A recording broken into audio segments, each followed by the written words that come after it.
Primeiro livro do profeta Samuel, capítulo 5. Eu vou fazer a leitura desse capítulo, preste atenção na leitura da palavra do nosso Deus. Os filisteus tomaram a arca de Deus e a levaram de Ebenezer a Asdod.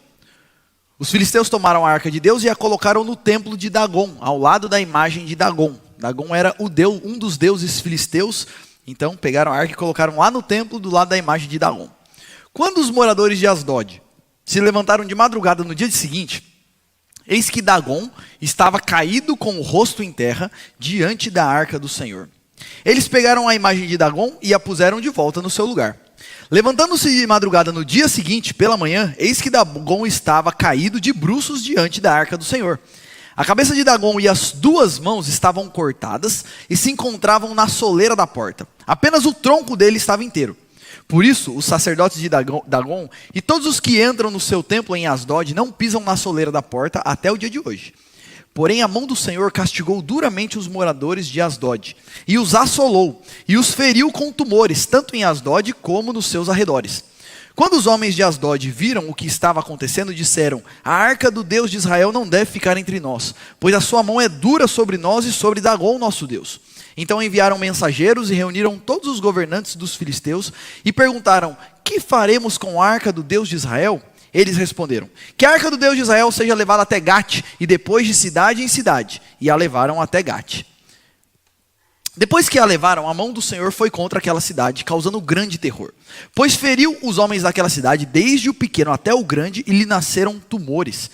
Então enviaram a arca de Deus a Ecrom.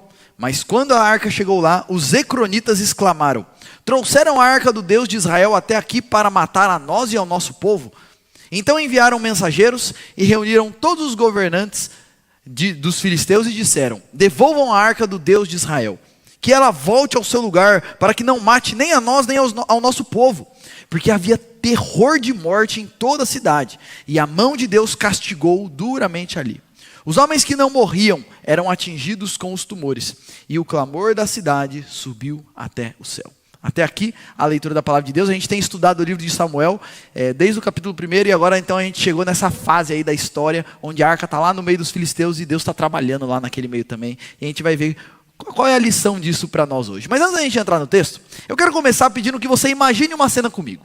Imagine que você está num casamento, e esse casamento é entre um homem e uma mulher, e o homem que está casando é assim: pense naquele homem que toda mulher queria casar com ele. Toda mãe queria que a sua filha casasse com ele. É um homem gente boa, bonito, cheiroso, rico, bonzinho, amoroso. Pensa assim, no partido que toda mulher sempre sonhou, toda mãe sempre sonhou para sua filha. Imaginou? E esse homem está casando, a esposa dele, de contrapartida, é uma mulher feia, é uma mulher chata, é uma mulher problemática. Onde ela chega, ela arruma confusão. É aquela mulher assim, que sabe que todo mundo passa meio longe porque é uma mulher complicada. Mas ele, como ele é muito amoroso, ele resolveu casar com ela porque ele falou: puxa, ela é complicada, mas eu vou investir na vida dela, e vou investir a ponto de a minha vida inteira e vou me casar com ela. E esse é o casamento que está acontecendo. Todo mundo já está surpreso com o que está acontecendo. E aí chega o momento dos votos. O homem pega a palavra e diz: eu prometo diante de Deus, das testemunhas, na igreja, que eu vou te amar, que eu vou te honrar, que eu vou caminhar com você, na alegria e na tristeza, na saúde e na doença, até que a morte nos separe. Uau! Todo mundo queria ouvir isso daquele homem, mas aquela mulher que ouviu. Mas aí ela pega a palavra, e é a vez dela fazer os votos dela. E essa mulher então olha para ele e diz o seguinte: você é demais. Você é um homem que todas as meninas queriam casar, e eu estou tendo o privilégio de casar com você. Eu prometo que eu estarei com você, que eu vou te amar, que eu vou te servir, que eu vou cuidar de você, na alegria e na tristeza, na saúde e na doença e etc. Eu prometo que assim, eu vou dividir a minha vida com você para sempre. Mas, além de dividir a minha vida com você, eu também vou querer dividir a minha vida com outros homens. Então assim, tem outros homens que não são tão bonitos igual você, que não são tão legais igual você, não são tão amorosos que nem você, mas mesmo assim eu vou querer, além de você, caminhar com outros homens também. Eu sei que eu sou problemática e eu sei que você está investindo em mim, mas eu sou assim mesmo. O que você estaria pensando nesse momento se você estivesse nesse casamento? É ridículo, né? É uma situação impensada. Mas sabe por que eu estou falando isso, gente? Porque boa parte das vezes é exatamente isso que nós fazemos com Deus. Deus é o marido perfeito. Deus é maravilhoso. Deus é bondoso. Deus é gracioso. Falta-nos palavras para descrever quem Deus é. E nós, problemáticos, complicados, vivemos pecando contra Deus. Mas Deus mesmo assim, com o seu amor e com a sua graça, escolhe entrar numa relação conosco. E manda Jesus para morrer pelos nossos pecados para que a gente possa ter essa relação com Ele. Mas quantas vezes nós olhamos para Deus e dizemos, muito obrigado, eu te amo, mas eu não amo só o Senhor. Além de dividir minha vida com o Senhor e caminhar com o Senhor, eu também quero dividir a minha vida com Ele, com Ele, com Ele. E quantas vezes nós somos como essa mulher, que é a mais privilegiada do mundo, mas não valoriza isso e não ama o seu marido com exclusividade. Quantas vezes nós agimos assim com o Senhor? Nós reconhecemos quem Ele é, mas nós não o amamos com exclusividade. E por que eu estou falando isso, gente? Porque esse texto que nós lemos e essa história que nós vamos estudar hoje vai nos mostrar e nos revelar duas coisas sobre Deus. Essa história é um lembrete para nos lembrar que o nosso Deus, Ele é primeiro incomparável. Ele é um Deus acima de tudo e acima de todos. Ele é completamente absoluto. Não tem nem como alguém chegar perto ou alguma coisa chegar perto do Criador. Tudo é criatura, somente Ele é o Criador. Mas ao mesmo tempo que esse nosso Deus é um Deus incomparável, Ele é um Deus exclusivista. Ele não aceita dividir o espaço dele com ninguém. Ele é o nosso Deus incomparável e ao mesmo tempo um Deus exclusivista. E é isso que esse texto vai nos ensinar. E antes da gente entrar ainda no texto, só quero lembrar em que momento a gente está da história. Gente, o livro de 1 Samuel, se a gente pudesse dar um tema para esse livro, a gente poderia dizer que esse é um livro que nos mostra como Deus humilha os orgulhosos e exalta os humildes. Porque esse é um tema que vai perpassar todo o livro de 1 Samuel. Deus humilhando pessoas orgulhosas e exaltando pessoas humildes. A gente viu isso em 1 Samuel capítulo 1. Se você esteve aqui, você vai lembrar disso. Você tinha Ana e Penina. Ana, uma mulher estéril, que era constantemente provocada por Penina porque ela não podia ter filhos, enquanto Penina era uma mulher toda que vivia importunando e infernizando a vida de Ana. E Deus é o Deus que vai lá e dá um filho para Ana, que se torna o grande profeta Samuel. Deus humilha Penina e exalta Ana, aquela moça humilde e estéril. Quando a gente vai para o capítulo 2 e 3, a gente tem, enquanto você tem Hofni e Finéias, os filhos de Eli, você tem Samuel, o filho de Ana. Hofni e Finéias, o filho do grande sumo sacerdote. Homens de família, homens com poder, homens com destaque. Samuel, só um menininho, filho de uma mulher que era estéril. Deus humilha Hofni e Finéias porque eles não tinham compromisso com Deus. E fala, eu vou tirar de vocês o sacerdócio. E chama Samuel e diz para ele, eu vou usar você para levar minha palavra para o povo. Esse é o nosso Deus. Humilha os orgulhosos e exalta os humildes que caminham com Ele. 1 Samuel capítulo 4, semana passada a gente viu isso. Deus humilha o sacerdote Eli. O sacerdote Eli, que era o grande sumo sacerdote, o principal líder religioso e político da época. Só tinha um problema, ele não temia Deus. Os filhos dele, Hofni e Finéias, faziam tudo errado e ele não fazia nada. Ele ficava quieto. Tudo acontecia debaixo do nariz dele, mas ele não era enérgico o suficiente para chegar e resolver a situação e dar um basta em tudo isso. E Deus então humilha Eli. Eli é morto, os filhos dele são mortos na batalha contra os filisteus. Eli cai da cadeira e morre naquele mesmo dia. E eu não sei se você lembra, mas a história vai dizer, você esteve aqui semana passada, você vai se lembrar disso, que a nora de Eli, esposa de Finéias, estava grávida, e quando ela fica sabendo de tudo que aconteceu, ela entra em trabalho de parto, dá à luz a um menino, e antes de morrer, ela nomeia o menino e chama ele de Icabode, que é um nome que significa literalmente a glória de Deus se foi, a glória se foi. E gente, a glória de Deus, diante de toda essa situação, Deus é o Deus que humilha os orgulhosos, e Ele retira a glória dEle, retira a mão de graça dEle, daqueles que não temem a Ele e o desprezam, e desprezam a graça dEle. E Deus faz isso com a gente. Deus faz isso constantemente com a gente no seguinte sentido, de Deus nos disciplinar e nos permitir passar por momentos complicados quando a gente despreza a glória dEle. Despreza a graça dEle, é como se Ele afastasse um pouquinho a glória dEle para a gente ver quem nós somos sem Ele. E Deus faz isso com aquele povo. E 1 Samuel capítulo 5 continua nessa lógica, porque agora Deus vai humilhar o Deus Dagon, que é o Deus dos filisteus, e aquele povo. Lembre-se disso. 1 Samuel capítulo 4 vai falar de uma batalha que teve entre os israelitas e os filisteus. E os filisteus venceram essa batalha. Então eles são um exército vencedor.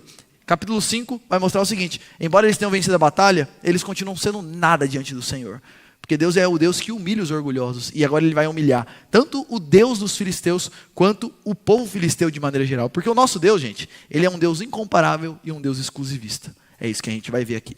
O texto começa dizendo então que os filisteus pegaram a arca do Senhor, Versículos 1 e 2. Os filisteus pegaram a arca do Senhor, levaram para Asdod, que era uma das cidades dos filisteus. Lembre-se que os filisteus não eram um povo só, mas era a reunião de vários povos. Então era uma coalizão de alguns povos que se juntaram e formaram lá o povo filisteu. Era vários povos, e Asdod era uma das cidades de um dos reis desse povo. Então, lá nessa cidade tinha um grande templo dedicado ao deus Dagon, que era um dos deuses lá do panteão filisteu, e era o principal deus dos filisteus nessa época.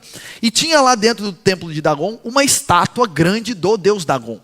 Então eles pegam a arca de Deus, lembra que a arca foi tomada, eles pegam a arca que representava a presença de Deus e colocam lá no templo junto com o deus Dagon. E para lembrar para você, por que a arca, por que Deus permitiu com que eles levassem a arca? Como que a arca foi parar lá? E aí duas coisas aconteceram, só para relembrar o que aconteceu, que a gente viu na semana passada. Primeiro, eles foram para a batalha contra os filisteus, primeiro sem consultar o Senhor, não falaram nada com o Senhor, simplesmente pegaram e foram para a batalha, achando que eles eram autossuficientes, e então você tem a primeira derrota, 4.000 pessoas morrem, e eles se juntam e pensam, o que será que a gente fez de errado? Por que Deus está nos dando derrota? E ao invés de pensar nos seus pecados, confessar os seus pecados e consultar o Senhor e colocar Deus à frente, e aqui está o segredo, gente, para a gente conseguir viver uma vida com sabedoria, colocar Deus à frente de tudo que a gente faz. Ao invés dos israelitas fazerem isso, o que eles fizeram? Olharam lá e pensaram o seguinte, vamos trazer a arca de Deus. E usaram a arca como se fosse um talismã gospel. Se a arca estiver com a gente, Deus vai nos dar vitória. Se a arca estiver com a gente, aí não vai ter como, ao invés de confessar os seus pecados e pensar na sua vida diante de Deus, não. Se a arca estiver com a gente, aí sim, a gente vai ser vencedor. E gente, mandinga gospel não é coisa que não falta hoje em dia, né? A gente vê isso em todo lugar. Você está assistindo televisão, pegue um copo de água. E agora vai ter uma oração com um copo de água. E aí você bebe aquele copo de água e toda doença que tiver vai purificar. Eu ouvi recentemente de um rapaz que, na verdade não tão recentemente, mas eu ouvi uma vez de um rapaz aqui da igreja que uma vez passou um rapaz oferecendo na porta da casa dele uma rosa ungida, e era para ele pegar essa rosa, colocar num lugar alto da casa, porque aquilo ali estava abençoado por Deus e ia assim, absorver toda a energia negativa espiritual do mal ali da casa. Esse tipo de coisa, esse tipo de mandinga gospel é o que não falta hoje em dia, e a gente já viu semana passada que esse negócio não dá certo, não dá para a gente usar Deus. O que Deus quer da gente não é que a gente simplesmente pratique alguns rituais. O que Ele quer da gente é um relacionamento verdadeiro com Ele. E Ele conhece o nosso coração. Então a gente simplesmente pode usar rosa, pode usar óleo, pode usar o que for. Se a gente não tem uma relação verdadeira com Deus, se de fato o nosso coração não está no Senhor, aquilo lá não faz diferença nenhuma. Porque o Senhor é um Deus que conhece o nosso coração. A gente não pode usar Deus, não pode manipular Deus. E os israelitas aprenderam isso de maneira dura. Porque eles pegam a arca e vai para a segunda batalha e sabe o que acontece? Mais 30.000 morrem naquele dia. Um monte de gente morta por causa do pecado e por causa da falta de temor ao Senhor. Então o texto vai dizer que eles pegam a arca e colocam lá no templo do deus Dagon, que era o deus da meteorologia da época, era o deus que na visão dos filisteus controlava a chuva e era o deus da guerra. Por isso, quando eles pegam e vencem essa batalha, eles vão pegar a arca e levar para o templo do deus Dagon. E aqui, gente, presta atenção numa coisa que é muito importante para a gente entender esse texto. Na época, na visão dos povos da época, funcionava assim. Quando eu ia para uma batalha, o meu povo ia para uma batalha com um povo inimigo, era uma guerra entre o meu Deus e o Deus deles. Então, o Deus que fosse maior ia ser o Deus que ia vencer essa batalha. Então, por trás de uma guerra humana, você tinha uma visão religiosa e teológica de que era uma batalha entre deuses. Então, o Deus de Israel foi vencido na visão dos filisteus, o símbolo da presença de Deus, a arca, foi roubada, porque o Deus deles é mais fraco que o nosso Deus, na visão dos filisteus, e agora a gente vai colocar a arca lá no templo, aos pés do deus Dagon, e isso era como se fosse um ato público de humilhação do Deus daquela nação. É como se você estivesse humilhando a Deus, dizendo o seguinte: você tem aqui o grande Dagon, e você tem aqui o Deus de Israel que está aos pés de Dagon. Porque ele sim é o Deus Todo-Poderoso. Você já viu, a gente já leu o texto aqui, o que Deus vai fazer lá no meio. Mas o ponto aqui, eu quero que você imagine essa cena. Você tem o templo, você tem o Deus Dagon lá, a estátua do Deus Dagon, e eles colocam a arca, que é o símbolo da presença de Deus, do lado, no mesmo santuário. Deus dividindo o mesmo santuário com um falso Deus. E aqui eu quero fazer uma pausa antes da gente avançar no texto. E gente, uma coisa que esse texto vai nos ensinar, e você já viu que Deus vai derrubar aquela estátua e vai falar negativo. Mas uma coisa que a gente aprende nesse texto é o seguinte: Deus não aceita dividir o espaço com ninguém. Lá eles tentaram colocar no santuário Deus, o símbolo do Deus verdadeiro e o Deus Dagon. Sabe o que aconteceu? O outro Deus teve que cair. Deus não aceita dividir o espaço que é dele com ninguém. E uma das coisas que a gente percebe claramente nesse texto, e a gente vê isso na nossa vida até hoje, é que o ser humano, ele sempre Deus nos criou de modo que nós somos seres religiosos e adoradores. Todos os povos de todas as épocas sempre criaram deuses. Porque Deus nos criou para buscar um Deus. E quando nós não buscamos o Deus verdadeiro, a gente vai inventar um Deus para a gente buscar. A gente não consegue viver a vida sem buscar, sem adorar e sem confiar em algum Deus, seja o Deus verdadeiro ou seja um Deus que a gente inventou. E uma coisa que a gente aprende, e a gente percebe isso, é que nós vivemos constantemente tentando dividir o espaço que é de Deus com outros deuses, com outras coisas. E a gente pode falar, e preste atenção nisso, porque normalmente quando a gente fala disso, a gente pensa muito em ídolos visíveis, em estátuas. Isso daqui é claro que é um exemplo claro. Quantas vezes e quantas pessoas a gente conhece que é o seguinte: ao mesmo tempo que ela se ajoelha para Jesus, você tem a estatuazinha tal que ela se ajoelha também, você tem o fulano de tal que ela se ajoelha também, faz uma oferendazinha aqui, e assim por diante. E, ao mesmo tempo que eu me ajoelho para o Senhor, eu me ajoelho para outros ídolos também. E aqui uma coisa que a gente aprendeu: Deus não aceita dividir o espaço dele com ninguém. Ele requer de nós exclusividade. Mas não existem só ídolos visíveis. E aqui eu quero que você preste atenção. Também existem aqueles ídolos que, embora a gente não faça uma estatueta para ele, são ídolos que estão no nosso coração. E preste atenção nisso. Qualquer coisa que nós nos dediquemos para aquilo mais do que nós nos dedicamos ao Senhor, no fim aquilo se tornou um ídolo do nosso coração. No fim aquilo está roubando o lugar que é de Deus no nosso coração. E gente, vamos ser sinceros aqui, qualquer coisa pode roubar o lugar de Deus. Quantas pessoas a gente conhece e quantas vezes a gente faz isso, que a grande dedicação da pessoa tem a ver com: eu quero mais dinheiro.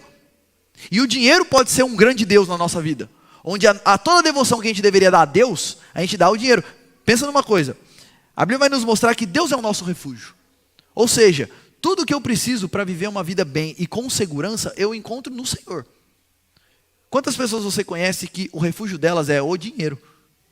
Ao invés de se refugiar e confiar e descansar no Senhor, ela só consegue descansar quando a conta dela está com uma certa quantidade de dinheiro. Quantas pessoas nós conhecemos que o Deus dela às vezes não é o dinheiro, mas é, por exemplo, um namorado, uma namorada. A vida dela é aquele menino e aquela menina. E aí quando termina o namoro, ou o noivado, seja lá o que for, a vida da pessoa acaba. Porque aquela pessoa era a vida dela. A gente poderia colocar outra coisa: muitas vezes a nossa carreira profissional é um ídolo. É para aquilo que nós nos dedicamos de todo o coração. Muitas vezes a gente vive nesse momento do Brasil, uma ideologia política, gente, pode virar um ídolo. Um político pode virar o ídolo. Quantas pessoas a gente vê que é o seguinte: defende com unhas e dentes determinado candidato e está disposto a matar e morrer por ele. E acredito o seguinte: se tal pessoa for eleita, a gente está em ano de eleição, né? Aí se tal pessoa for eleita, vai resolver o problema do Brasil. Muitas vezes um próprio personagem político pode ser um ídolo. Uma ideologia pode ser um ídolo. Se entrar no Brasil um presidente, um congresso que guie o nosso país em tal ideologia, vai resolver todos os problemas. Entenda o seguinte, gente: o único que nós devemos nos devotar, nos dedicar, amar e colocar toda a nossa esperança e coração é no Senhor.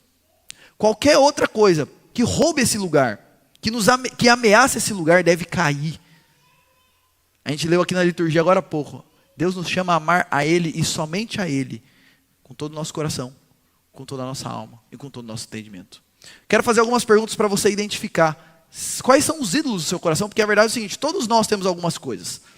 Quais são os ídolos do seu coração? Duas perguntas para você pensar sobre isso. Primeiro, o que absorve a sua atenção e o seu foco mais que tudo? O que absorve a sua atenção e o seu foco mais que tudo? A sua vida, assim, você dorme pensando nisso, você acorda pensando nisso. Aquilo é o foco da sua vida. O que é? E gente, como eu disse, pode ser, às vezes é um jogo de videogame. O que absorve você mais do que tudo? Outra pergunta para você meditar: o que você considera tão valioso, mas tão valioso, que você não consegue viver sem? Que se aquilo sair da sua vida, ou se alguma coisa ameaça aquilo, você fica assim, abismado. Eu lembro uma vez um vídeo, você já deve ter visto isso, que eu assisti, de uma mãe, que o menino era muito viciado no videogame, e aí a mãe pegou o videogame e quebrou o videogame no meio. E aí o moleque começa a gritar, chorar, ajoelhar: minha vida acabou. A gente olha isso e fala, nossa, mas a gente tem que olhar o que está por trás disso. Sabe o que está por trás disso? Alguém que fez, do próprio jogo ali, um ídolo no seu coração. E a gente não faz isso com videogame, né? Mas a gente faz isso com outras coisas. Quais são as coisas que roubam o lugar de Deus na sua vida? E saiba de uma coisa, gente, preste atenção nisso. A Bíblia vai nos mostrar que por trás de todos esses deuses falsos, sejam estatuetas ou seja ídolos do coração, estão os demônios querendo nos afastar do Senhor. E aqui eu me lembro de 1 Coríntios 10, 19 e 20, que diz o seguinte: o próprio ídolo tem algum valor? Não. Paulo aqui falando sobre a idolatria. Digo que as coisas que eles sacrificam são sacrificadas a demônios e não a Deus. E eu não quero que vocês estejam em comunhão com os demônios. É interessante porque, olha o que Paulo está trabalhando aqui nesse texto. Só existe um Deus, o Deus verdadeiro.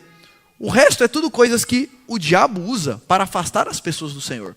E por trás de todos os ídolos do coração está o diabo querendo colocar no lugar de Deus outras coisas. Querendo tirar a glória de Deus e dar glória a alguma outra coisa no lugar de Deus. E uma coisa que a gente aprende nesse texto, então, primeiro, a gente sempre cria falsos deuses, gente. E a gente tem que meditar constantemente. No santuário do meu coração, quem que está lá? Está só o Senhor? Ou tem algumas outras estátuas juntos, dividindo o espaço com o Senhor? Porque esse texto nos ensina isso. Deus não aceita dividir espaço com ninguém. Ele vai colocar Dagon de joelhos diante dele. Ele requer de nós exclusividade. E eu faço a pergunta para você: quais são os seus deuses? O que concorre com o Senhor no seu coração? No santuário do seu coração há Jesus e mais o quê? Eu quero que você vá com essa pergunta na sua mente, pensando sobre isso e meditando em que aspecto você precisa amar mais a Deus e o que tem roubado a sua atenção do Senhor. E, gente, uma outra coisa que eu quero trabalhar ainda a partir nesse ponto é que uma coisa que a gente aprende nesse texto é que todo ídolo, ele promete segurança para nós. Nós adoramos as coisas e todas as coisas que nós colocamos no lugar de Deus, nós fazemos isso porque de alguma forma nós acreditamos que aquilo vai melhorar a nossa vida e vai nos trazer algo que a gente precisa. Todo ídolo promete segurança, mas no fim ele nos come vivos. Todas as vezes que nós adoramos alguma coisa e colocamos no nosso coração como central algo que não é Deus, aquilo vai nos absorvendo, aquilo vai nos prendendo, aquilo vai nos escravizando. E a gente vê isso nessa história porque é o seguinte: Dagon é o grande Deus. No fim ele está de joelho diante do Senhor. Ele não muda nada, ele não resolve problema nenhum. Ele era impotente e não fez nada por ninguém. Somente quando nós adoramos a Jesus e amamos a Jesus, nós conseguimos verdadeiramente ser livres e viver uma vida em paz diante do Senhor. Somente Ele entrega aquilo que promete, a paz, a alegria que vem do Senhor para nós. O nosso Deus é incomparável e Ele é exclusivista. Ele requer de nós lealdade exclusiva para Ele. Uma segunda coisa que a gente trabalha nesse texto, que a gente aprende nesse texto, é que Deus é absolutamente soberano sobre tudo. Porque o texto vai mostrar o seguinte, então: está lá o Deus Dagon e a arca do Senhor diante dele. Na cabeça dos filisteus, o nosso Deus é muito maior que o Deus de Israel. Por isso que a arca está aqui no templo do nosso Deus. Então Deus vai mostrar o seguinte: os israelitas perderam, não é porque eles têm um Deus fraco, não é porque o Deus de Israel é menor que o Deus Dagon, é porque o povo estava em pecado. Não tem nada a ver com Dagon isso daí. Tem a ver com Deus tratando o povo dele. Mas Deus, o Deus de Israel, o Deus verdadeiro, é um Deus que é absolutamente soberano sobre tudo. E aí a gente vai ver o que acontece então quando coloca a estátua lá dentro. E o texto vai dizer o seguinte: primeiro, colocaram a estátua hoje. No outro dia, de madrugada, quando os sacerdotes do Deus Dagon entraram lá no templo, agora você imagina essa cena, tá a arca e a estátua do Deus Dagon caída com o rosto em terra na frente da arca. Aí os sacerdotes olham e falam: oxe, o que aconteceu aqui? Será que bateu um vento? Teve um tornado aqui à noite e deve ter derrubado a arca. O que aconteceu? Eles pegam, levantam a estátua e deixam lá, beleza. No outro dia, os sacerdotes chegam lá para fazer os serviços da manhã. Como é que está o Deus Dagon? Caído de novo, com o rosto em terra diante da arca do Senhor. E por que é duas vezes, gente? Para mostrar que não é coincidência não foi um vento que bateu não. É porque o Deus de Israel é o Deus Todo-Poderoso. Diante dele todo mundo tem que se ajoelhar. Esse é o ponto aqui. E é por isso que acontece isso. E o texto vai mostrar que ele não só cai duas vezes, como ele cai com o rosto prostrado diante da arca do Senhor. Isso daqui é um ponto importante porque quando a gente reconhece a soberania de alguém, E a gente vê essas imagens no filme, as pessoas ajoelhadas assim com o rosto em terra, prostradas mesmo. Essa é a ideia. O deus Dagon está prostrado diante do Senhor. E o texto vai dizer que na segunda vez que ele cai, quando os sacerdotes entram lá, os sacerdotes de Dagon, ele está com a cabeça cortada. Então a estátua do deus Dagon está de joelhos, caída de rosto em terra na frente da arca. E a cabeça e os braços estão cortados. Isso daqui era uma coisa que acontecia na época, era muito comum na época o seguinte: quando um exército vencia o outro e conquistava uma nação, eles pegavam o rei daquela nação, cortavam a cabeça dele e muitas vezes os braços também, para expor publicamente, e era um ato de vergonha, de humilhação daquele povo. Olha o que Deus está fazendo: cabeça e os braços cortados para mostrar o seguinte: eu sou Deus, Dagon não é nada. E não só isso, uma coisa que eu fico pensando é: o Deus Todo-Poderoso dos filisteus, que deu vitória, cai em terra e ele precisa de ajuda para levantarem ele. Enquanto isso está a arca do Senhor sozinha lá, longe do seu povo, fazendo estrago no meio deles. Esse é o Deus Todo-Poderoso. Esse é o nosso Deus. E esse texto vai nos ensinar o seguinte: Deus, gente, Ele é absolutamente soberano sobre tudo e sobre todos. E aqui tem algumas aplicações para nós que eu fico pensando, eu fiquei meditando nisso durante essa semana, pensando nesse texto. É muito legal esse texto porque é o seguinte: o povo de Israel estava lá na terra deles, longe daqui. E pensa como é que estava a cabeça dos israelitas nesse momento. O nosso líder morreu, Eli está morto, os filhos de Eli estão mortos, então os sucessores da liderança estão mortos. A arca, que é o símbolo da presença de Deus, foi levada embora. A gente está aqui na desgraça. Agora já era. A glória se foi e não tem mais esperança para nós. Mas enquanto eles estão vivendo todo esse momento tenso, difícil lá, eles não sabem de nada, mas Deus está trabalhando lá do outro lado para revelar a sua glória. Eles não sabem tudo o que está acontecendo, eles não entendem o porquê de tudo isso, mas em meio a toda essa situação caótica, Deus está trabalhando. Isso daqui, gente, acontece na nossa vida também. Isso daqui é real para nós também. Mesmo quando nós estamos em dificuldades, Deus continua sendo soberano e estando no controle de todas as coisas. E não só isso, mas mesmo quando a gente não entende, Deus está trabalhando para manifestar a sua glória. Nós vivemos situações em nossas vidas que a gente não entende. Que acontece, a gente fala: por que Deus está permitindo isso? Como isso? Muita gente não vê uma luz no fim do túnel, fica agoniado com a situação e tudo mais. Uma das coisas que esse texto nos ensina é o seguinte: mesmo quando a gente não vê nada, ainda que seja meio escondido, Deus está trabalhando para manifestar a glória dele nas nossas vidas e para outras pessoas. Porque por meio de toda essa situação, olha o que Deus está fazendo. Por um lado, Deus está tratando o coração do povo dele, mostrando para o povo como eles são carentes, impotentes e necessitados do Senhor. E por outro lado, ele está lá na região dos filisteus, manifestando a glória dele, o poder dele no meio daquele povo. Percebe como Deus está trabalhando em meio a toda essa situação e usando as desgraças para manifestar a glória dele. Ele faz isso na nossa vida também. Deus usa as desgraças para manifestar a glória dele. Creia nisso. Descanse nisso. Creia que Ele é absolutamente soberano sobre tudo, que Ele não perde o controle em nenhum segundo da história. E quando eu falo da história, eu estou falando da sua história, da minha história. Deus não perde o controle nunca. E mesmo quando a gente não entende, mesmo quando a gente está longe e não está vendo nada, como o povo israelita estava aqui, Deus está agindo, trabalhando para manifestar a glória dEle entre nós. Na sua vida, na minha vida, esse é o nosso Deus. E a gente pode descansar nele. Uma outra coisa que a gente aprende nessa parte da história é que, gente, Deus é Senhor, não só sobre crentes, mas sobre descrentes, sobre o mundo e sobre o diabo. A gente tem aqui uma história de acontecendo longe do povo de Deus, que não tem nada a ver com o povo de Deus, diante de um Deus idólatra, um Deus que é um ídolo, que a gente sabe que por trás dele está o diabo, e Deus está lá, sozinho, fazendo estrago, mostrando que Ele governa sobre tudo, mostrando que Ele tem poder, mesmo sobre aqueles que não são do povo dele, e que até o diabo e os deuses falsos se ajoelham diante dele. Ele é Senhor absoluto sobre tudo e sobre todos. E esse texto aqui é importante, a gente traz aqui um conceito importante para nós, sobre a questão de batalha espiritual. Porque isso daí é uma coisa comum, e por que a gente precisa falar de batalha espiritual? Porque ainda tem muitas pessoas que caminham com Jesus, mas tem medo de macumba, tem medo de entrar num templo que não é um templo assim cristão e tal, eu fico meio assim, né? Sei lá que pode dar. Tem medo de receber algumas pessoas em casa, porque não, ela é de uma religião meio diferente, assim. Tem medo de receber alguns presentes, porque eu não sei de onde veio e tal. Ainda nós vivemos em um mundo onde nós temos medo de determinadas coisas, e a gente acredita em casa mal assombrada, lugar mal assombrado, e uma energia negativa. A gente fala isso, não, quando eu entro lá parece que, sabe, tem uma energia negativa lá. A gente ainda vive nesse mundo, e o mundo evangélico brasileiro tem muito dessas crendices e dessas coisas.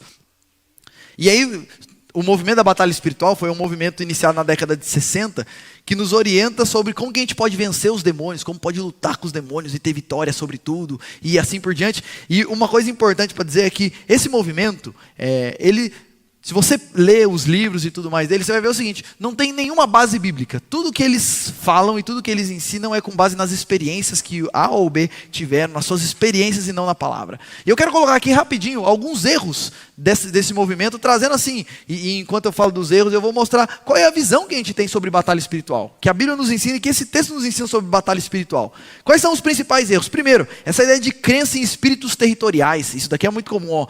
Tal lugar é dominado pelo demônio tal. Tal casa é meio mal assombrada. A gente assiste os negócios do filme, né? Então tem um espírito lá de alguém que morreu e ficou aprisionado lá. E eu não sei, quando eu entro lá eu ouço coisas, eu vejo coisas E aí você tem o seguinte, então o que você precisa fazer? Você precisa ir lá, fazer oração forte. A gente vê isso, gente, e a gente ouve isso até hoje. Ah, comprei um carro novo, tem que chamar alguém para ir lá, ungir o carro e orar pelo carro. Porque, né, vai que tem alguma coisa ali. Comprei uma casa nova, vou chamar alguém para orar lá pela porta da casa, para que tudo que entre ali na casa, tudo que tiver de ruim saia. Sabe uma coisa que a gente vê quando a gente lê a Bíblia? Eu acho muito interessante isso daqui. Quando a gente lê o livro de Atos, a gente vai ver Paulo desbravando várias cidades que eram consideradas assim, centros de feitiçaria. E sabe o que Paulo faz? Em todos os lugares que ele chega, ele não amarra, ele não unge, ele não faz ritual. Sabe o que ele faz? Ele prega Jesus. Sabe por quê? Porque Jesus é soberano sobre tudo, Ele é absolutamente poderoso sobre tudo. E quando alguém se entrega a Cristo, o maligno não toca nele. Quando nós estamos em Cristo, o diabo e os seus demônios não têm poder nenhum sobre as nossas vidas. Não tem condições de fazer nada nas nossas vidas. E é por isso que onde Paulo chegava, ele não saía amarrando, fazendo culto de expulsão de nada. Ele chegava pregando a Jesus. Porque quando nós cremos em Cristo, o maligno não nos toca. Você lembra das histórias dos evangelhos, quando Jesus dava de cara com um endemoniado? O que acontecia? O endemoniado ajoelhava diante dele. Que temos nós contigo, ó Filho do Deus Altíssimo. Reconhecia, o adorava. Porque Jesus não está competindo com o diabo, como se ele estivesse num braço de ferro para ver quem que tem mais poder. Jesus é absolutamente soberano sobre ele. A gente vê nesse texto, o Deus Dagon, caindo de joelhos diante do Deus verdadeiro. Esse é o nosso Deus. É muito comum também nesse meio de movimento de batalha espiritual, você tem a questão do, cada pecado é um demônio. Então assim, o cara, se ele tem problema com imoralidade sexual, é um adúltero, é porque o espírito de pombagira está agindo nele. É o espírito do vício, do álcool, o espírito da fofoca. E qual que é o caminho? Você tem que amarrar, você tem que fazer sessão disso, você tem que fazer sessão daquilo. Gente, sabe o que a gente crê? Eu sou imoral porque eu sou imoral. Eu sou fofoqueiro porque eu sou fofoqueiro. O que eu preciso amarrar não é o diabo, é a minha língua. E o que a gente crê é que quando eu vou a Cristo, Ele começa a agir em mim. Ele começa a mudar meu coração. Ele começa a me limpar dos meus pecados e me fazer uma nova pessoa. O caminho não é fazer um monte de ritual, não. O caminho é crer em Cristo e caminhar com Ele. É Ele que muda a nossa vida. Você tem nesse movimento de batalha espiritual essa questão da unção de objetos. E aí, água de Jerusalém, água do Rio Jordão. Se você pegar essa água aqui, o negócio você pega um objeto e você tem que deitar em cima, colocar ele debaixo do seu travesseiro, e aí os seus sonhos serão realizados. Gente, o poder está em Cristo. O poder está em Cristo. Uma coisa que a gente ouve bastante, questão de maldição hereditária.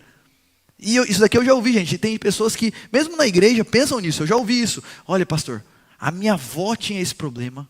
A minha mãe tinha esse problema, e eu estou vendo que eu sou fadado a viver esse negócio também. Porque é um demônio que vem assim, atormentando a nossa família de geração em geração. Sabe o que a Bíblia vai dizer? Quem está em Cristo, não tem mais maldição nenhuma sobre ele. E outra coisa que a Bíblia vai dizer, cada um é responsável pelos seus pecados. que minha mãe fez, eu não sofro o juízo no lugar da minha mãe pelo que ela fez. E quando nós estamos em Cristo, toda maldição foi cravada na cruz com Cristo, a Bíblia vai dizer. Sabe qual que é o grande problema da gente ter essa visão, esse movimento espiritual e tudo mais? É porque isso acaba com a suficiência de Cristo. Quando eu falo o seguinte, Jesus é todo poderoso, eu tenho Jesus, mas além de Jesus eu ainda preciso fazer algumas coisas. É como se eu estivesse dizendo o seguinte, Jesus não é tão poderoso assim. Só Jesus não resolve. Sabe o que a gente aprende nesse texto, gente? É Jesus e mais nada. Diante dele, até o diabo, os demônios, os deuses se ajoelham. Ninguém fica de pé diante dele. Por isso que a pergunta central é se você está em Cristo.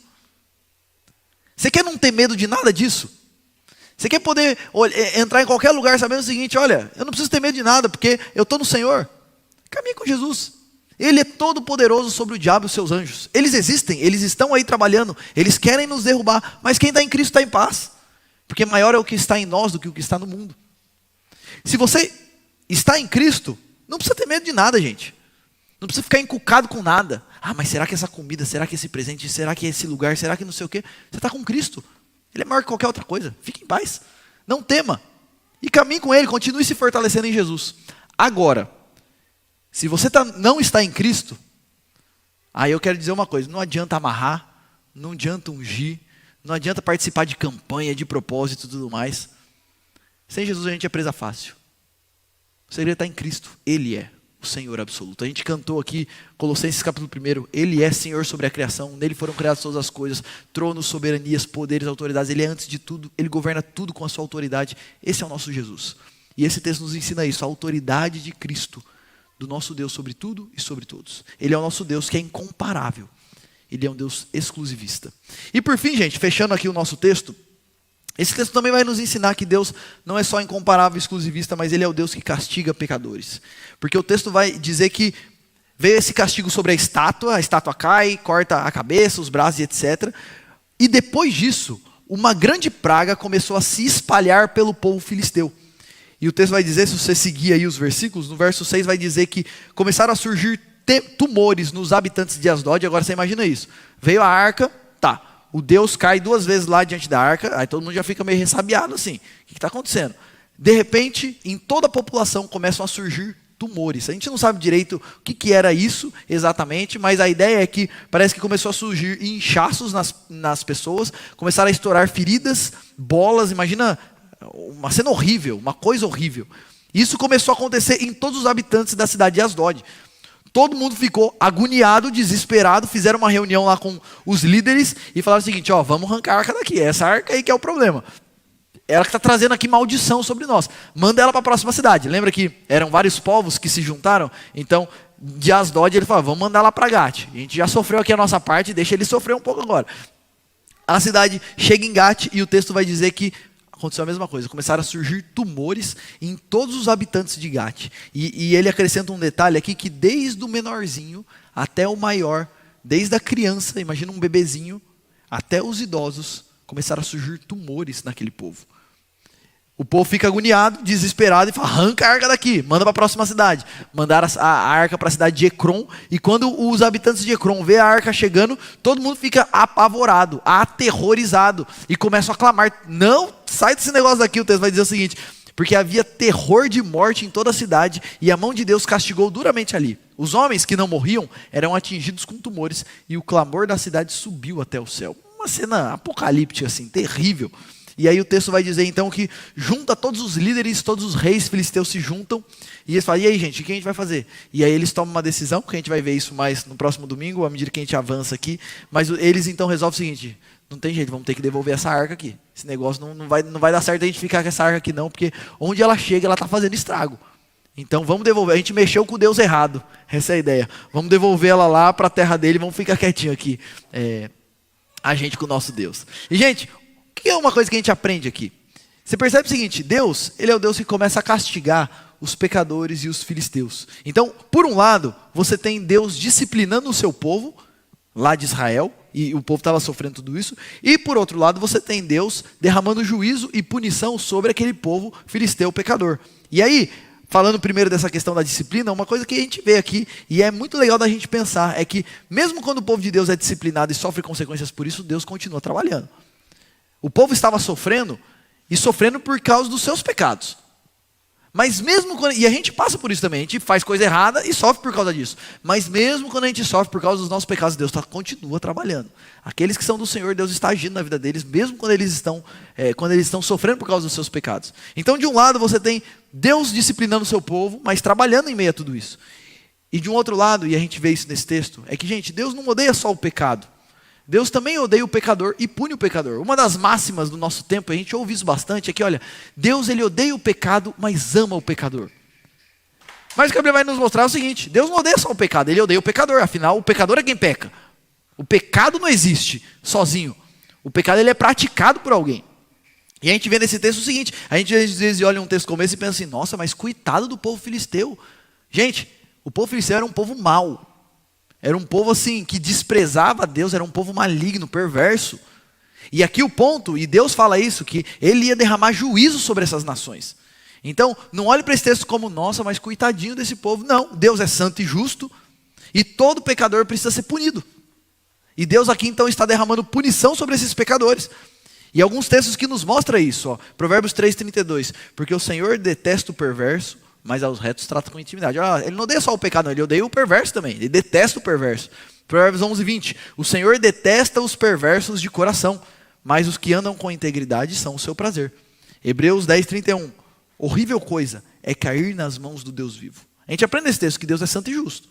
E ele pune pecadores também e começa a mandar tumor em toda a nação filisteia, porque eles são maus perante os olhos do Senhor.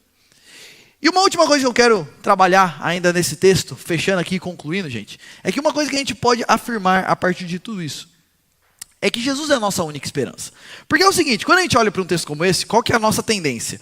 É a gente olhar e falar o seguinte, puxa, tem o povo de Israel e o povo filisteu. E a gente olha para Deus disciplinando o povo dele e punindo o povo filisteu. E normalmente a gente pensa o seguinte, a gente olha e fala assim, olha, eu sou que nem o povo de Israel, Deus me disciplina e tal. E a gente olha para o povo filisteu e fala assim, isso daí tem muita gente que é assim mesmo, que merece punição de Deus, que é perverso, que é malvado, etc. Mas sabe qual que é a verdade?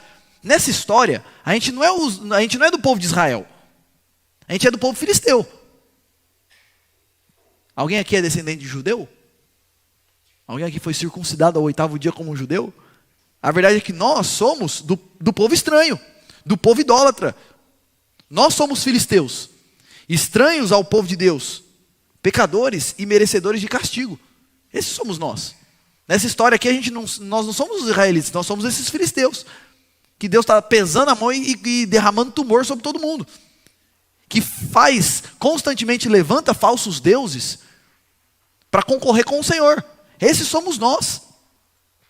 Mas sabe qual que é a boa notícia em meio a tudo isso? É que esse Deus, ele não é só um Deus santo e justo, mas ele é um Deus gracioso e misericordioso. E a boa notícia é que ele amou tanto esse povo merecedor do inferno, que ele enviou Jesus, o seu filho amado, para ser odiado e castigado no nosso lugar. Sabe o que Jesus veio fazer aqui na terra? Eu e você somos desse povo mau, que merece ser castigado, que a mão de Deus pese profundamente sobre nós. Então sabe o que ele fez por ele ser amoroso como ele é? Ele enviou Jesus, que é santo e merecia todas as bênçãos de Deus. O Deus Filho, santo. Então o Deus Pai olha para ele e fala assim, vamos fazer o seguinte, ao invés de derramar juízo sobre aqueles filisteus miseráveis, eu vou derramar juízo sobre você, para que eles possam desfrutar da minha graça. E é claro que Jesus voluntariamente aceitou se sujeitar a isso. A gente só não é tomado por chagas e tumores e a morte, porque alguém recebeu os tumores no nosso lugar. Não é isso que Isaías 51 diz? Ele foi castigado no nosso lugar, ele tomou sobre si as nossas enfermidades, ele foi traspassado pelos nossos pecados. Esse é o nosso Deus. Esse é o Deus misericordioso. E é por isso que a palavra final que eu quero trazer para todo mundo aqui é, olhe para Jesus, ele é a nossa única esperança. A única esperança de nós não cairmos nesse castigo, desse Deus santo, é se nós estivermos naquele que sofreu o castigo no nosso lugar. É se nós estivermos agarrados a Jesus, crentes em Jesus, amparados por Jesus. E eu quero fechar essa reflexão fazendo 3 desafios para você. Primeiro desafio, faça de Jesus o único no seu coração. Não divida a sua lealdade com nenhum outro. É Jesus e mais nada. A gente tem várias coisas que são importantes em nossas vidas, que nós amamos, e não tem problema com isso. Tem muitas coisas que são boas. O problema é quando essas coisas se tornam tão centrais, e nós amamos isso com tanta intensidade, que nós amamos muitas vezes até mais do que a Deus. E nos dedicamos e nos devotamos até mais do que a Deus. Quais são as coisas que têm roubado a sua lealdade do Senhor Jesus? O chamado do Senhor é: medite sobre isso, confesse seus pecados e mude o seu caminho, para amar somente o Senhor. Deus não divide a glória dele com ninguém. E Ele não vai aceitar ser, que nem a história que eu contei no começo, um marido que você deita com ele, mas deita com outro, que deita com outro, que deita com outro. O Senhor deseja de nós lealdade, exclusividade, amá-lo sobre todas as coisas, de todo o nosso coração, com toda a nossa alma. Faça de Jesus o único no seu coração. Que nada e nem ninguém tenha o lugar que é somente dele. Uma coisa que eu converso com a minha esposa, a gente já teve essa conversa algumas vezes, é que eu não posso ter um lugar na vida dela, e nem ela um lugar na minha vida, e nem agora os nossos filhos um lugar na nossa vida, que se acontecer alguma coisa com algum deles, a minha vida para. Porque só tem um que eu dependo completamente, e sem ele eu não consigo viver, e esse só pode ser Jesus. Esse só pode ser o Senhor. O chamado de Deus é que a gente medite sobre isso. Se Jesus é esse único, o meu maior amor sobre todas as coisas. Um outro desafio que eu tenho para você é: confie no cuidado e na soberania e no amor de Jesus, mesmo quando a situação vai de mal a pior. Essa história é bonita porque é o seguinte: a situação em Israel vai de mal a pior, mas Deus continua trabalhando. E no fim tudo redunda para a glória dele e para o bem do povo dele. Então se você está vivendo uma situação onde a sua vida, alguma coisa está indo de mal a pior, vá para Jesus, confie nele, descanse nele, busque a ele. E você vai ver ele agindo em meio a tudo isso. Você vai ver ele manifestando a glória dele em meio a tudo isso. Esse é o nosso Deus. Esse é o nosso Deus. Os israelitas não sabiam de nada que estava acontecendo. Eles ficaram sabendo só depois. Mas não é porque eles ficaram sabendo só depois que Deus não estava trabalhando ali. Esse é o nosso Deus que continua agindo. Então confie nele, descanse nele. E uma última coisa que eu quero dizer é: arrependa-se dos seus pecados. Se você ainda não creu em Cristo e não se entregou a Ele, não vive essa vida com Jesus, arrependa-se. Confesse os seus pecados ao Senhor. E confie no Cristo que bebeu a ira de Deus, para que pudéssemos desfrutar da sua graça e da sua glória. O chamado final aqui é Jesus chamando cada um de nós, em especial aqueles que ainda não se entregaram completamente a Jesus e não colocaram a sua fé nele. Ainda está com o seu coração dedicado a outras coisas. O chamado dele é: vá até ele nessa noite. Pegue todos os ídolos do seu coração, bote num saco e jogue fora. E dedique-se exclusivamente ao Senhor. E eu quero terminar contando uma história para vocês. Eu lembro uma vez um rapaz amigo meu, que começou a anunciar e falar de Jesus para a sua avó. E a avózinha dele já era uma senhora de 90 e poucos anos. E a casa da avó dele tinha um monte de imagens, um monte de estátuas. Ela orava e rezava para todo lado. E aí ele começou a anunciar para ela: vó, é Jesus, vó. E ela tinha tido um problema de saúde, então ela estava... sabe quando a pessoa começa a pensar o seguinte: puxa, eu posso morrer a qualquer momento? E aí ele conversou com ela: vó, se a senhora morrer hoje, a senhora sabe o que vai acontecer com a senhora? Ela ficou agoniada, ficou preocupada. E aí ele falou para ela: é Jesus, vó. Jesus é o caminho. É nele que a gente tem salvação. É ele, mais ninguém. E a história é muito bonita, porque sabe como é que termina essa história? Essa senhora, a avózinha dele, chegando nele e falando assim: filho, entendi. E eu creio nisso. Então faz o seguinte: pega um saco aí, pode pegar todas essas imagens que estão aqui, ó, bota tudo no saco e leva embora. Porque agora eu só oro para Jesus. Sabe qual é o chamado do Senhor para nós? É que a gente pegue todas as estatuetinhas que estão lá no nosso coração, coloque tudo num saco e mande embora. E deixe só Jesus lá. Jesus e mais nada. Porque o nosso Deus, Ele é incomparável e exclusivista. Que Deus nos abençoe, gente, e ajude a reconhecer quem Ele é e amá-lo de todo o coração, com toda a nossa mente, com todas as nossas forças. E não só amá-lo desse jeito, mas amar somente Ele desse jeito. Para que Ele seja tudo em todos e que a glória dele seja vista por meio das nossas vidas. Que Deus nos abençoe e nos ajude a viver dessa forma.